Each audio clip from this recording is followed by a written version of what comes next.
mga gano'n ka ba na struggle na nangyari sa'yo? Oh, yes, a lot. Ano ko may love and hate relationship ako sa music. So, yeah, even yung sa pagsusulat ng compositions ko. Alam ko na wala namang makikinig, pero nagre-release pa rin ako. But then at the end of the day, sasabihin ko kahit sa asawa ko, wala namang makikinig yan ayoko na magsulat, bahala na. Then they're going to remind me na, hindi, magsulat ka lang kasi yan ang talent mo. But then at the end of the day, like for example, yung kakantahin ko later on, which is Hey Friend. So Hey Friend. yeah, I was able to compose that song because of a friend who actually ano lang po, trigger warning. He actually completed suicide.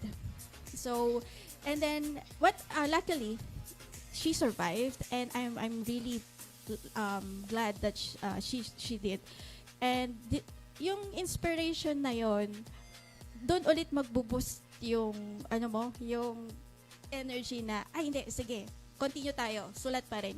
Kahit walang makinig, kahit walang magbasa ng mga ginagawa ko, tuloy lang because it's a God-given gift. And Alam mo, Tin, napakaganda ng sinasabi mo ngayon sa harap ng camera na to sa mga tagapakinig. Kasi